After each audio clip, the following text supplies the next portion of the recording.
again. Welcome to the Golden Hour. I am Goldyn Duffy, your host. I am also hosting the Manifest to Live Life Golden YouTube and podcast show. So welcome from wherever you're listening.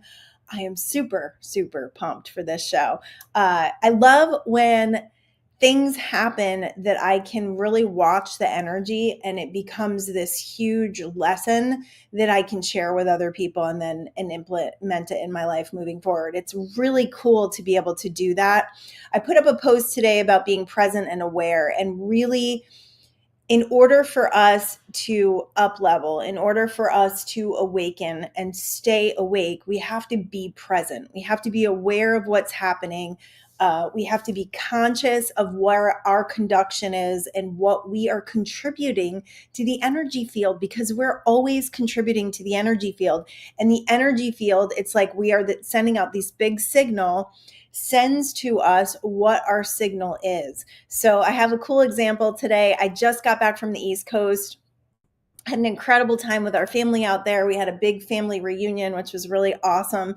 Our cousin out there decided a while ago that she wanted to have a big party that was not a funeral, because oftentimes that's the times when everybody gets together is when there's a funeral. So she was like, I really just want to have a party that's fun and joyful and get to celebrate and be together. So we went back for that, and I am so glad that we did. But we had some things happen along the way that really gave me a good indication of frequency and of being in a certain dimension. So just to get a little bit deep here and to introduce this, if you've never heard of it before, the idea that we are on these different timelines, the idea that we are, putting out signals that place us in certain areas of the existence, like where we are in life depends on where our signal is. So that's why one person can have a really great experience at something, someplace, and another person can have a terrible experience, because it all depends on like what's going on within you, and what you're sending out will depend on what you experience. That's why it's really challenging and not a good idea to ask other people their opinion about what you should do, because people have different signals that they're sending out. So they can go to a place and have a terrible experience because of the way they were feeling, the way they were judging, the way they woke up that morning. And you could go to that same place and have an incredible experience, get a better waiter, server, get a better meal. The whole thing changes based on the dimension that you're in, the frequency, the timeline that you're on. So that's just a little bit, because I thought about that and I was like, ooh, where have I landed? That was what I thought, was like, where have I landed? Where have I placed myself? Because never in all of my years of travel did I ever have an experience like this. And potentially because a lot of times when we're traveling, we're very excited and we're about to surprise somebody and all of that. So there were a couple of things that led up to this experience that we had at the airport. So the day before we were leaving, first of all, we've been super duper busy. We've been doing a lot of things. We've done a crazy amount of concerts this summer. We just decided that live music is where we wanted to be, and we were going to go see all of our favorite bands. So on Tuesday night last week, we went to go see two of our favorite bands, The Hip Abduction and Coyote Island. They were playing down at the Music Box in San Diego. So Tuesday night, we didn't get home until midnight. And then Wednesday was like the last day we had before we left for our trip. So Wednesday, I had to get up super early. So we get home at midnight. I had to get up at 5:30. And I had a full day of a lot of things to do. And I piled too much on my day. Like I visited with someone and just piled way too much in my day, where I didn't end up getting to take a nap. And I was really exhausted, and I still had packing to do. And then I cooked this crazy dinner. I'm like, why am I cooking a crazy dinner when I'm trying to get ready for a trip? I mean, it was just like, I just wasn't thinking correctly. So I was doing kind of some crazy things. So we go to bed, we get to bed. Like, I think I went to bed at like 8:30, and we had to get back up at 2:30 because our flight was out of LAX at 5:30. So woke up, super tired, right? Get in the car. And we ended up picking up our nephew cousin, and he was going to wait at the airport for his flight. So we picked him up, and that was great. And he's lighthearted and he's fun. And so, I was feeling okay. I wasn't feeling fantastic, but I was feeling okay. But as we pull up to the security, to our the airline that we're on, there are hundreds of people in line, like 300 people in line. It is like 4 o'clock in the morning. And luckily we're super early. So we're not like anxious or anything, but we're just like, oh Lord, this line, right? So we go and we do all the ticketing thing that we have to do to check in. We get in the line to check our bags. So we check our bags and we go through security. And what we had paid for was just we could only bring one bag on the plane. We didn't have overhead compartments, just what we could fit under our seat was all we could bring. So it was one bag. And I thought it was one bag and one personal item, but I could be wrong. We get up to the security line to enter security, and this woman, employee of the airport, sees that my daughter and I have a purse and a backpack, which I would have put in, we would have put in right before we got on the plane. And she started yelling at us, like literally yelling at us, to put our bags inside of our backpacks. And I started to walk because I could put my bag in my backpack as I'm walking, because I didn't want to like get out of line. And she starts screaming at us and tells us to get out of line. First of all, I don't know if I've ever been treated this way by a stranger. I really don't. I don't get yelled at a lot. I am normally in an element of being really with people that are fun and easy to get along with. And so this kind of threw me for a loop. Now, I was definitely in a mood. I could definitely feel that I wasn't like myself. And my daughter, who is like very angelic, very sweet, like I've noticed that people really respond to her in a beautiful way. She's yelling at my daughter. So we get out of line, we put our bags in, and then she lets us go. And then we get up to the security and put our stuff on now I'm a little bit shaken up because I'm just not used to getting yelled at. So my nervous system it's a little whacked out, right? We go through security, and the woman there starts yelling at my husband. I mean, these people are yelling at us like we are children, because he had cough drops in his pocket and some eye wipies for his glasses. And she's like, get them out of your pockets. And he puts them in a bin by themselves. So we go through, and his stuff never comes through. So I don't know if they threw it out when it came through, but he never got his eye wipies or his cough drops. And he was having a hard time letting that go. And I went up to the woman that was there and I said, did you see some eye wipies and cough drops? No. I mean, there was so much rudeness going on. And I just was like, what dimension have I entered? Because I don't want to live here. This is crazy. So we go, and now, like, if anybody bumps into me, I'm on edge, right? You start to get on edge. You start to get anxiety. You start to feel like you're going to get yelled at. Like I'm like, shielding myself. And my daughter keeps saying to me, she's very spiritual. She literally has a backpack full of crystals that is like so heavy because she's protecting herself. And she's like, you guys need to protect yourself. You need to protect your energy. So we put our shoes on, go to get something to eat. And now we're just kind of squabbling, like my husband and I, and we don't normally do this. And he's like, well, you're really on one today, which never helps, by the way, sir.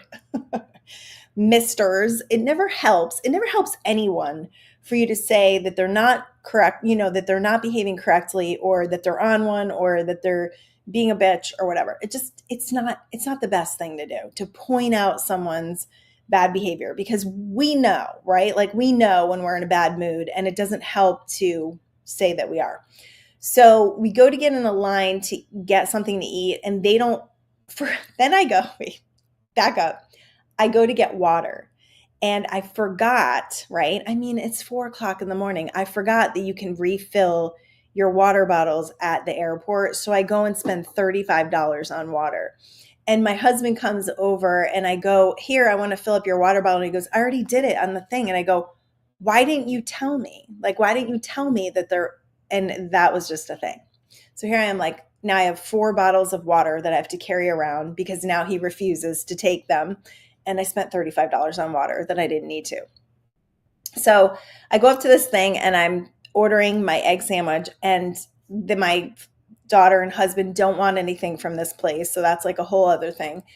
And I'm hungry and I don't care. I'm just going to get something to eat to feel better. So the gentleman who took my order actually started to be nice to me, and that made me start to soften a little bit and feel a little bit better.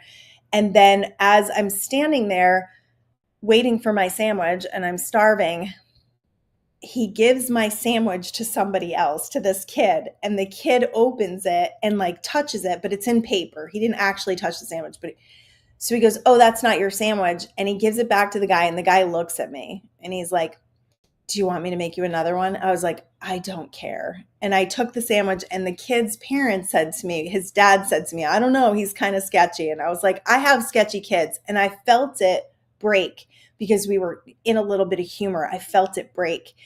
And I go to sit down and I start thinking to myself, okay, I need to shift this. I need to shift this before this whole day is just rude people and getting yelled at and the whole thing. I need to shift this.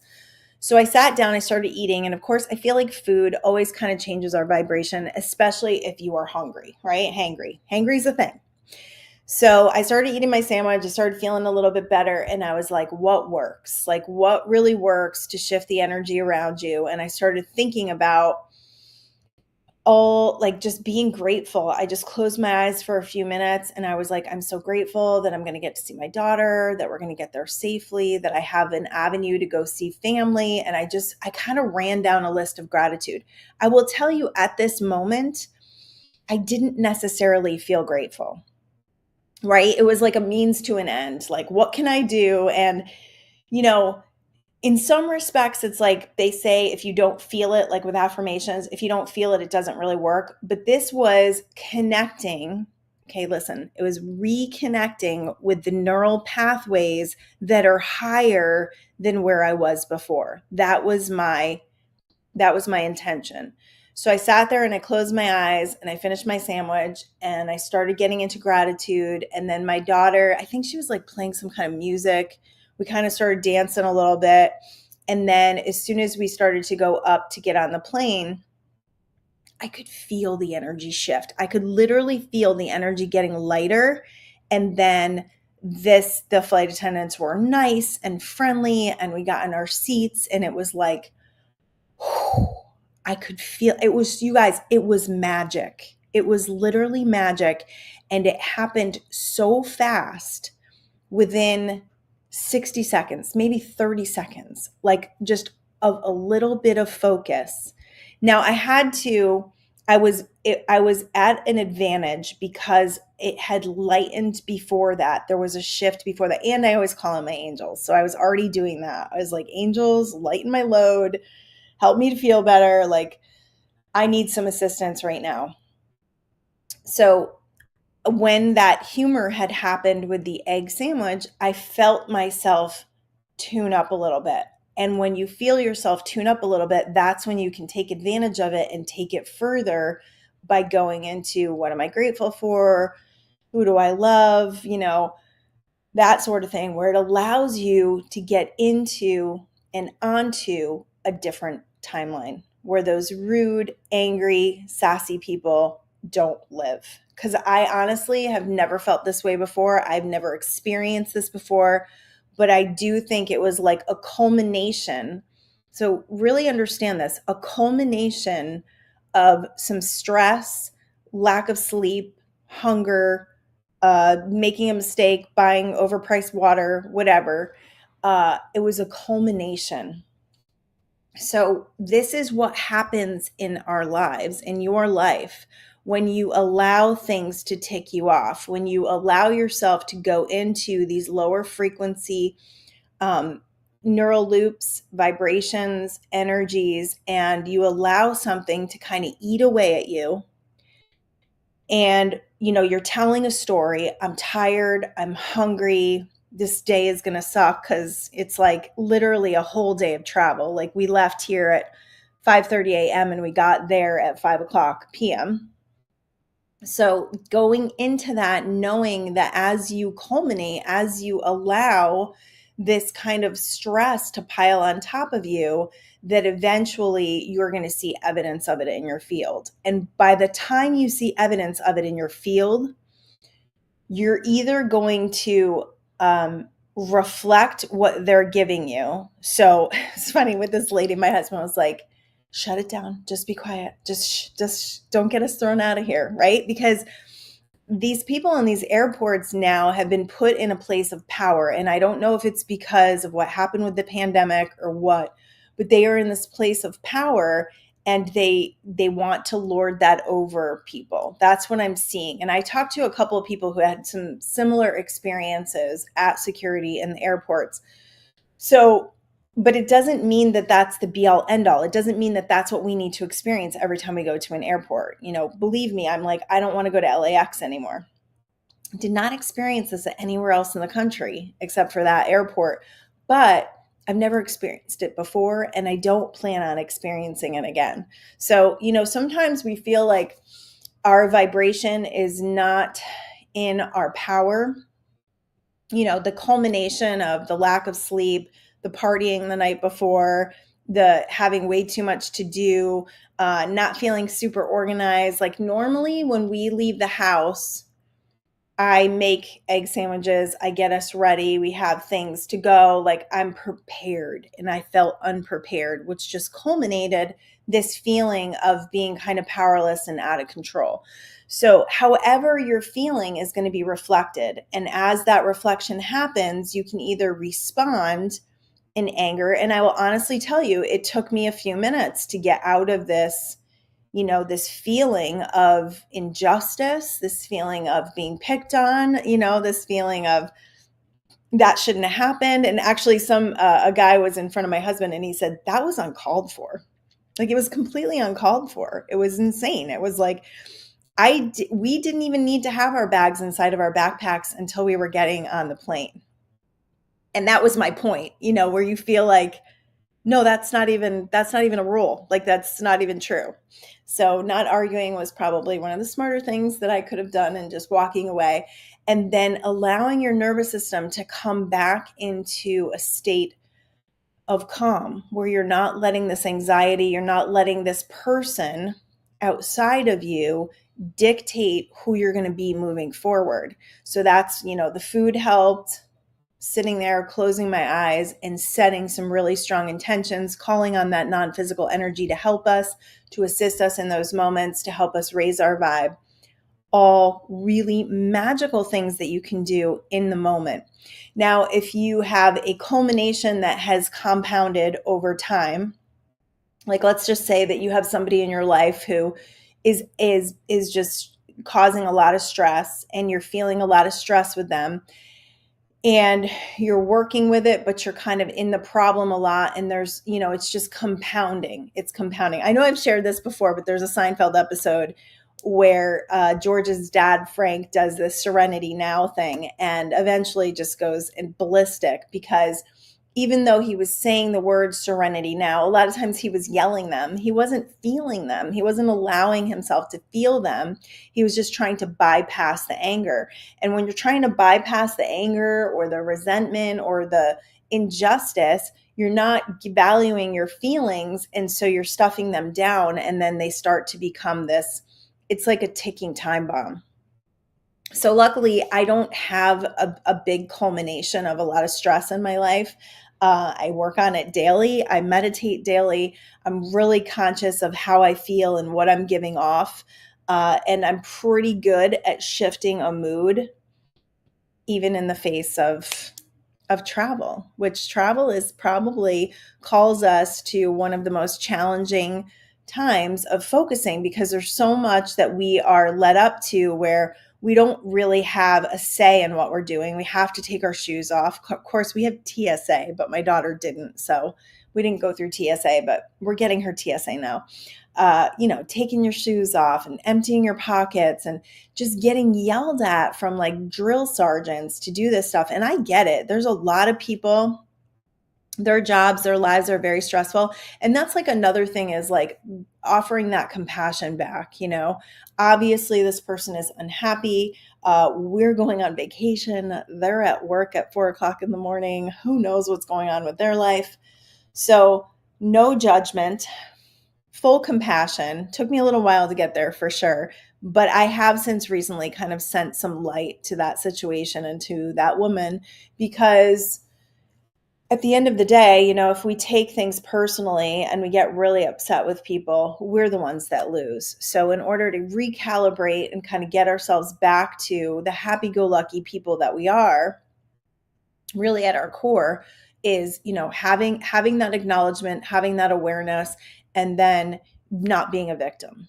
Absolutely not being a victim, because if you're a victim, obviously I contributed to the situation. I could see it as clear as day, like so obvious that it was really interesting. And then when once we got on the plane and everything was great, everything, the whole day went much more smoothly. And like I said, our trip was really awesome. There was a huge flood there, which thankfully we were not involved with. And the party that we had that was so amazing was the day before this big flood. So that was great because the party was over. But where we were, there were no floods. It was about a half an hour, 45 minutes, and it didn't even ruin our travel plans to get back home, which was great. But seeing family fills up my heart. I definitely feel great that we went back. I'm so glad. And then on the way home, we were traveling really late. We left, I think, 5 o'clock. We were delayed a little bit for lightning, and then we got back, and the system at LAX is one of those things that just boggles my mind. So you get off the plane, and then you get your bags, and then you have to find, and we've had issues with this before, where the airport shuttles are. So my husband's like, oh yeah, it's floor 2. And we're tired. We've been sitting on a plane. We're hungry, the whole thing. So it's like 10:30 at night. We go up to the second floor and we're standing there, and I'm like, we don't know where the shuttles go. And you don't know when the shuttle's coming. It's just random shuttles coming, and you have to look for the hotel that your car is parked at. So it's not a system that I love. It really is not. So we start kind of going back and forth about it, because I'm like, we're not even in the right spot. Like, people aren't even stopping here. So we get into it a little bit, and which is so funny because we're not normally like that. But man, I guess traveling and being tired can really, really exasperate those feelings. So we go and finally find the place where we're supposed to be standing, and I'm just like, just over it. And all of a sudden, I remember gratitude. I need to have gratitude. And I closed my eyes, and I was thankful that we landed safely, that we got home when we wanted to, and that we were on the last leg of this trip that was like a whole day or whole night. And within 30 seconds, that shuttle came. I'm like, this is magic. This is freaking magic. This gratitude stuff is absolutely magic. And I know it can sound very cliche, to be thankful, to be grateful. Like, you hear it all the time, and it's like, oh yeah, that's right. I gotta be thankful. But this is the thing. Our mind's mechanism is not set up for gratitude. It is not set up for finding the good in things. We are set up for dissatisfaction and looking for problems to work on. That's the mechanism of the mind. And if you don't have control over your mind, if you don't have a meditation practice, if you don't have that space, that's what meditation does for you. It creates the space for you to go, oh, hey, wait a second, right? It creates that space for you to be conscious and say, are things going the way I want right now? No. How am I going to shift this? Give me what I need to shift this. Give me the intuitions. Give me the wisdom channel to know how to shift this. Once you have that space, then you can start to decide for yourself where you're going to go next, what kind of responses you're going to have to people, and how you're going to feel. I know moods are something that are so interesting because there's so many variables in a mood, right? Like, we've got hormones, we've got lack of sleep, we've got hunger issues, we've got taking things personally, we've got all these people around us that are activating triggers, or we're activating triggers in them. We've got the reflection of them. There's so much that goes along with our state of mind, our state of being. And if we are not aware and conscious of it, and we don't kind of get ahead of things by preparing ourselves for the day or for the event or for the experience, like, I probably would have been better getting up 20 minutes early and meditating even though I was tired. I probably would have been better off because I would have put myself in a higher vibe moving forward. Or even like taking a shower. I didn't take a shower before we left because I had just gotten my hair done that day, and I just was like, I'm not going to take the time to do that. So I didn't like refresh myself, like wake myself up, do the things that really make me feel good. So if you don't get ahead of the energy and you're just kind of running around in anxiety and trying to get places and do things, you're going to make your life a lot harder. There's like this resistance that goes along with like fighting your way through the energy field instead of being in this ease and flow, trusting things are going to work out, trusting that you're going to get places on time, and trusting that the field around you is that reflection of what you have going on within. So whatever you are experiencing in life, take note. Start to take note and start to ask yourself, and this goes along with everything, all of your relationships, everything you're experiencing right now, just take note on what's coming to you, because what's coming to you, you can always attach it to a signal that you're sending. Oh, that's right. I was anxious. That's right. I was scared I was going to be late. That's right.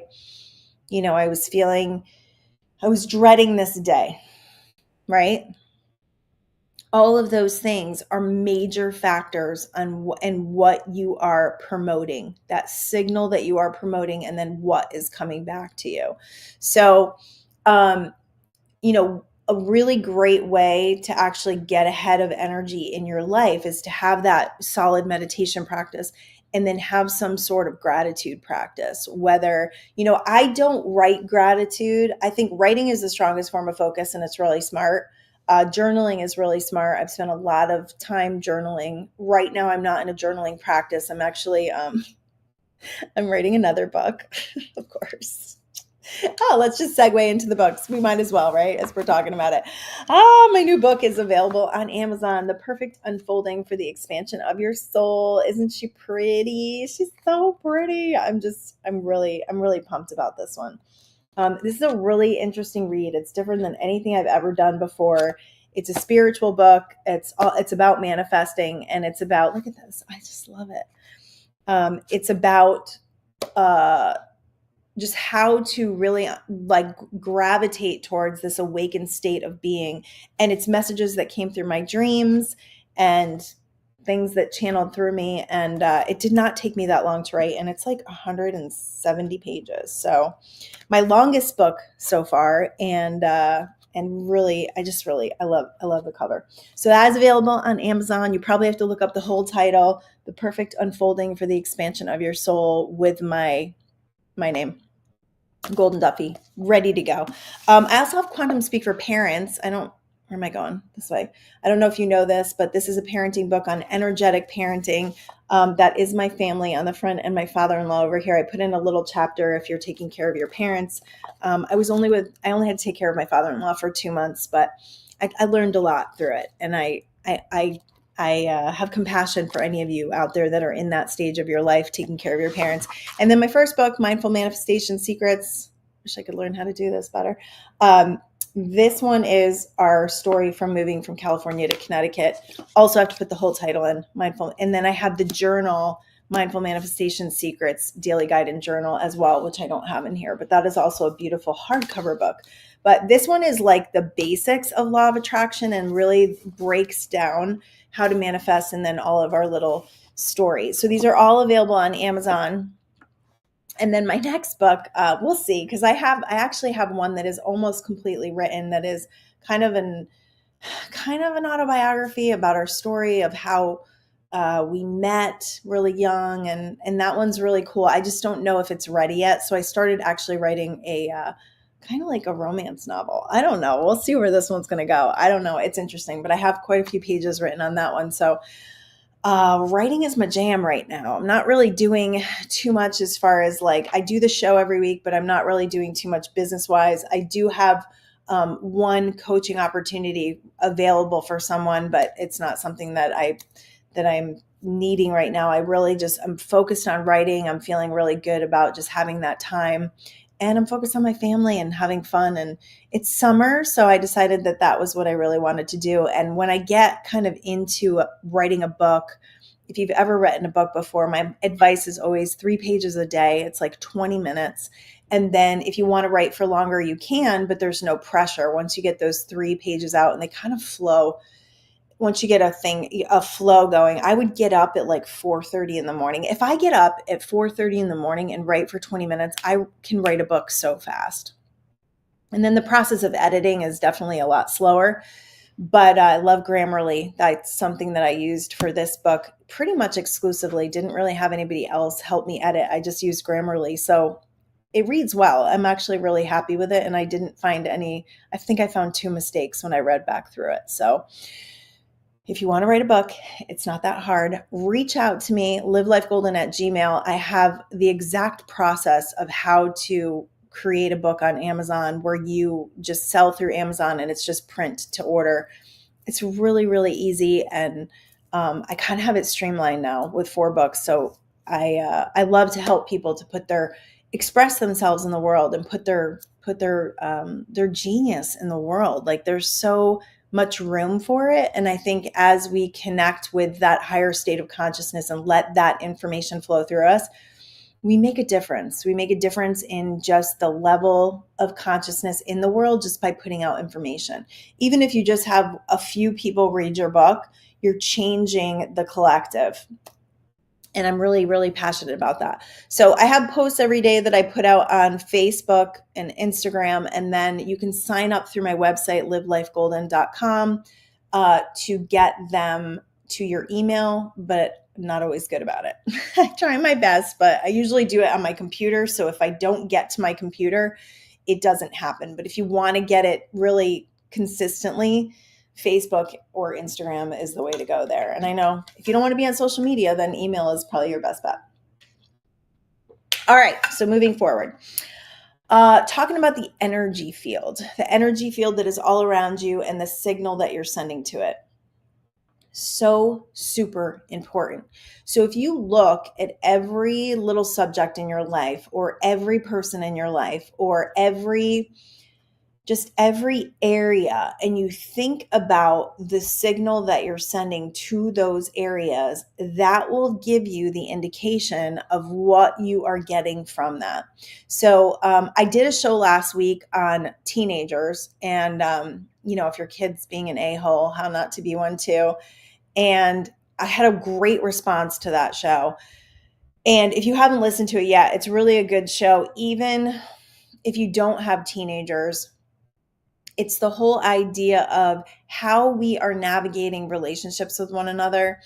And if we have these communication breakdowns, which I talked to quite a few family members and friends this weekend, and, some who are in the element of relationships ending and not being able to move forward with one another. And my advice in any relationship is, because I've been in my relationship for so long, we are literally next week, we are coming up on, I think it's 40 years of friendship, like 40 years of connecting and being together and really creating a very rich and deep relationship. And I know that's rare. And I know, as everyone tells me, how lucky I am. We are both very grateful for what we have built together, but it takes work.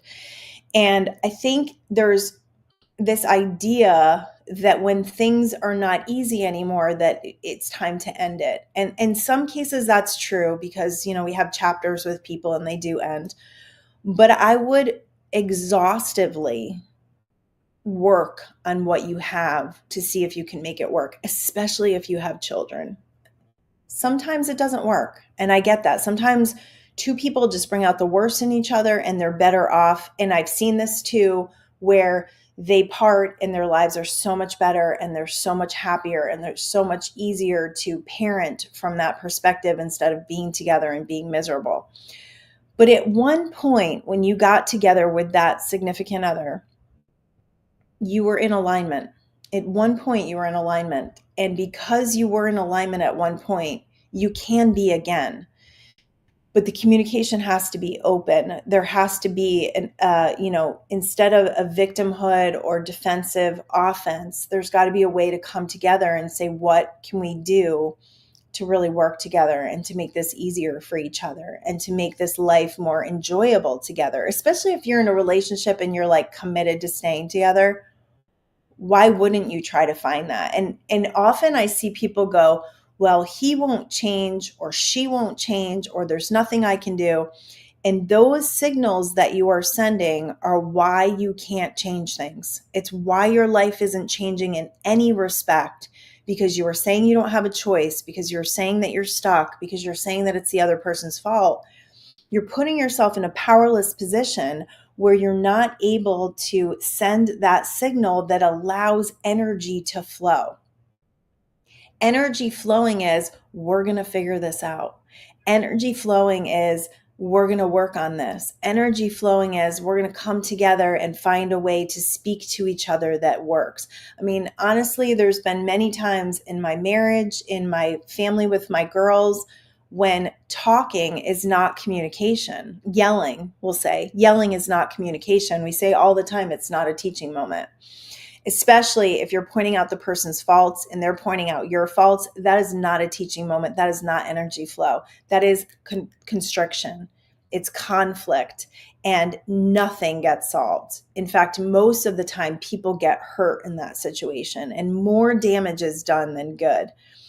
Sometimes we need to vent, sometimes we've had kind of family blowups that have allowed us to vent, that have actually cleared energy for us. Absolutely. But you're better off if you can really communicate and talk to each other. My husband and I laugh all the time because I think back to when we were first in a relationship together. And this really came to me the other day because we are so good at communicating now, and we are so good at not blaming one another, like not being in that victimhood. But back in the day, like when we were first married, I would write him these letters of all the things he was doing wrong and all the things that I was not satisfied about and all the things that I needed to change. And oftentimes he would not even acknowledge them because, usually we were kind of in a fight and we were doing the silent treatment thing, which we do not do anymore. And being in that, yucky place, and then giving him a letter that just, kind of just solidified how I was feeling, but also did not take into account his feelings or anything. He would often not acknowledge them.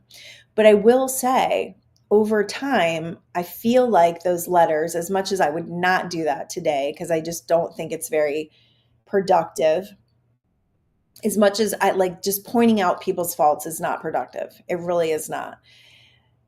I feel like some of that change started to take place because I was able to communicate my feelings. And somehow, some way, him reading those letters helped him to understand me more. Because, we're women and we do tend to be emotional and a little complicated. So as much as I don't recommend that, if that's the only way, because if you're trying to communicate with someone and you're fighting, and no communication is really happening, nobody's hearing anybody else, then sometimes a letter can help you to clarify. It can help you to get your feelings out. So sometimes that's the way. That's going to work better than yelling at one another, especially if you feel like the communication has really broken down. But there is always a way. There's always a way. And that's a great mantra if you're in a situation where you feel like there's just no way. There's no way that's going to work. This is over. You're over it. Is there a way? Can we find a way back to each other? Not sure why I took this on right now, but somebody needs to hear this because relationships are so important. And we live in a society that has become more and more disconnected over time. And because of that disconnection or the false sense of connection through social media, we're getting situations where people are getting lonelier, our suicide rates are out of control, and we're not really doing a good job of, loving one another, hugging one another, being present with one another, really listening to each other. Really, I think as a mom, and even my husband would say this as a husband, we're always looking to solve problems, for our kids or for our family. And sometimes our kids just need to vent. Or we need to vent. Sometimes we just need a place where we can like share how we feel and get it out and then clear the space for ourselves. And we don't necessarily need somebody to always try to fix our problems, because if you're always trying to fix your kids' problems, or you're always trying to keep them from making mistakes, you're doing them a disservice. You're really disempowering their journey here of them finding out how life really works and that they are powerful creators. So I don't recommend that. I recommend you asking them how they feel, asking them what their opinion is, asking, what do you think would solve this? What do you think is a great avenue to go in? Because we aren't that person. So we don't know exactly how they feel or what they want or what is best for them. We always think that we know what's best for our kids. Not necessarily. They have their own guidance. They have their own intuitions. I was at the gym this morning, and this was something that I just really wanted to address because it boggles my mind. It really boggles my mind. And if I can help anyone or interrupt a process for someone that might cause more damage than good, then that's why I want to share this. So I'm at the gym and I watch TV as I walk on the treadmill. I try to do 4 to 5 miles a day, and I like to hike, but this morning I was at the gym, and so I'm on the treadmill and I'm watching some decorator show that I love, and commercials come on, and I don't ever watch commercials. I'm sure many of you don't watch commercials, but the commercials are all for medication, right? Medication for depression, medication for, what was the other thing? Weight loss. Yeah, like the new shots for weight loss. There was another one too, and I can't remember what it was for. So there's all these, I think it was a skin thing. So like all these different medications that they've come out with and all of the warnings that go with these medications. And the warnings are so incredibly disturbing. And I kind of wonder, like every antidepressant medicine has a warning for suicidal thoughts. And that just blows my mind, especially because we just had a beautiful girl in my daughter's family take her life. And it boggles my mind that, and these symptoms were insane. Like not being able to control your muscles, maybe forever, like just having these crazy muscle spasms forever, suicidal thoughts, real damage to your body. And I was like, there are other ways. And I think when it comes to depression, or what we're now calling mental illness, which I think anytime you say something is an illness or a disease, it kind of disempowers people. It makes them feel like they don't have any control and they have to seek out doctors or surgery or medicine. And our natural state is of well-being. And I would highly recommend that you look up Greg Braden, Joe Dispenza, or Bruce Lipton, because they are the advocates for what we actually have power over in our bodies and sending the correct signal to create health and wellness instead of always looking for these band-aids of medicine. We weren't created to be on medicine. Now, if you're on medicine and it's helping you, great. Like, I'm not discounting that. But if these symptoms are so, side effects are so, what? I'm just like, how do people ignore that a side effect of an antidepressant is you could potentially commit suicide? I don't know. I don't know. But I would implore you to be your own advocate, to really study what you are putting inside of your body, because what we put inside of our body is so important. And our cells, they replenish every 3 days.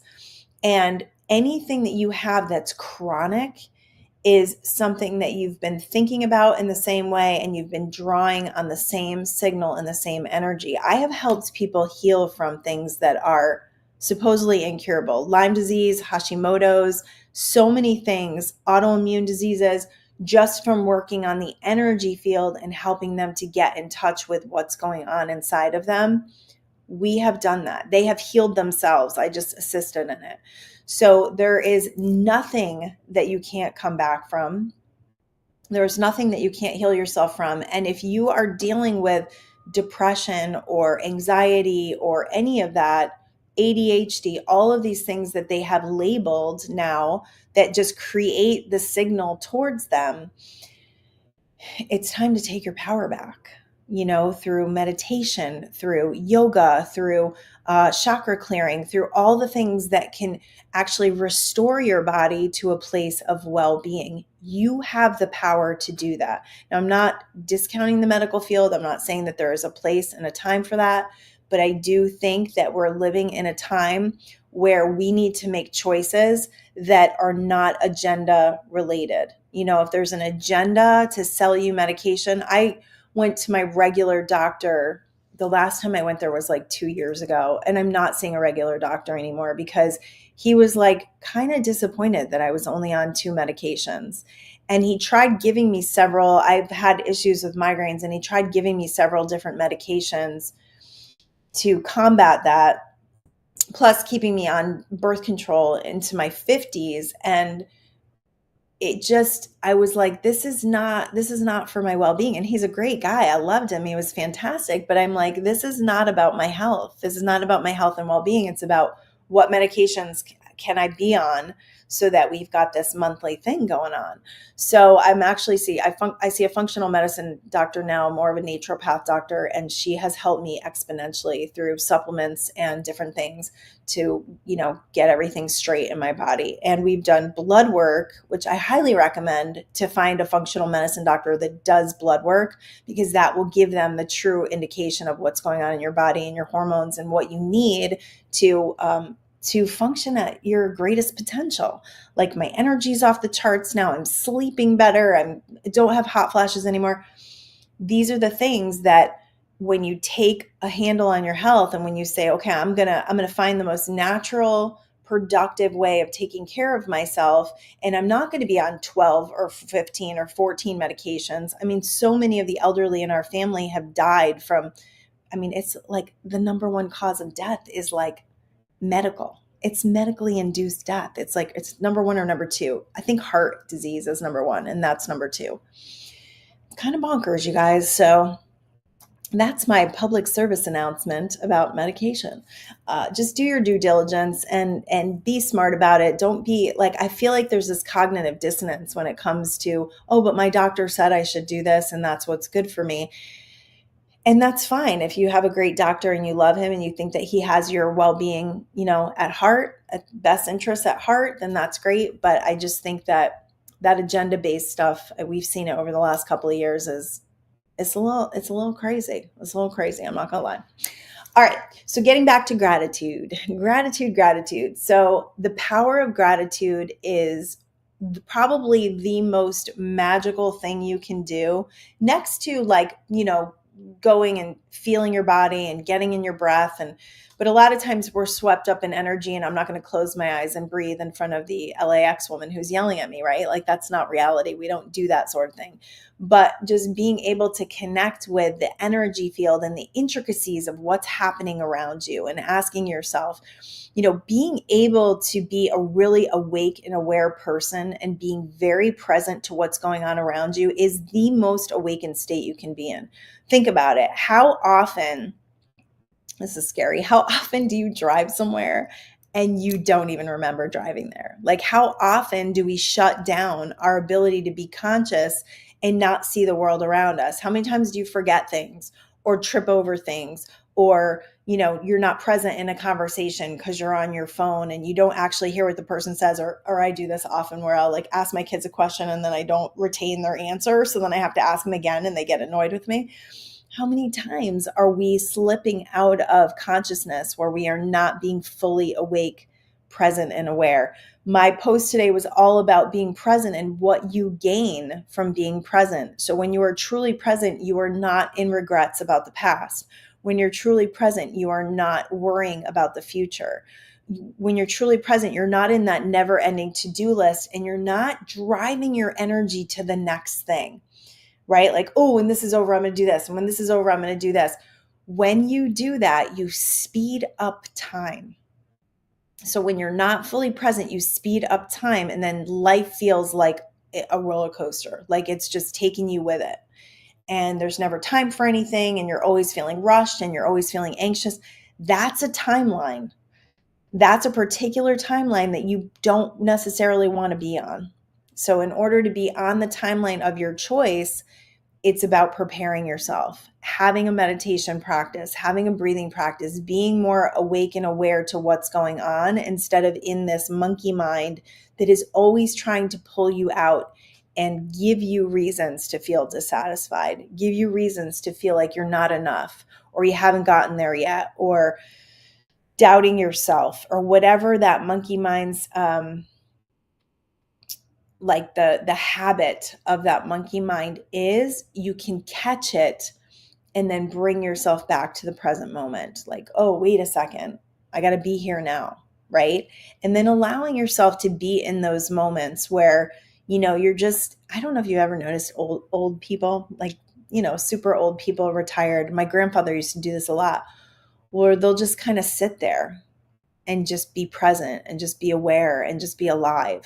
And that's currency. And you also slow down time. You age slower when you do this because you're not pumping cortisol through your body and stress and anxiety and running around. You're also able to manage your emotions better because you have the time to process them instead of running away from them and trying to do all these things that, create a connection to just getting things done. So gratitude, meditation, those are the highest vibrations you can be in, as appreciation and love, and creating that space to be able to be at choice to choose them. All right, I'm going to do a little energy release right now. I've only got like 3 minutes, but just bear with me here. All right, so close your eyes. Take a deep breath. Blow it out. Breathe in. All right, and I want you to feel your whole body. Just feel your butt in the chair. Feel your shoulders drop. Just let any tension go. Do a little scan of your body and let your tension go. Put your feet on the floor. And just sigh. Kind of let it out. And bring yourself into this present moment. So I just ask for anyone listening now or later to be invited, to be available, and to have the ability to release tension, to release stress, to release a bad mood, to release a bad attitude, to release bad thoughts or feelings towards others, and to release bad thoughts, feelings, or doubts about themselves. Just releasing all negative energy, all energies of resentment, regret, unforgiveness, jealousy, comparison,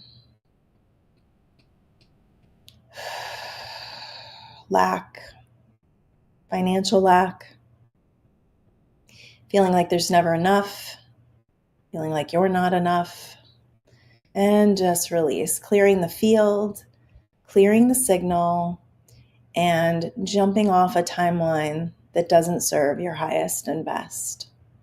Clearing energy between you and others, clearing all of our relationships, putting us in a higher vibration of love, compassion, wisdom, forgiveness, flow, peace,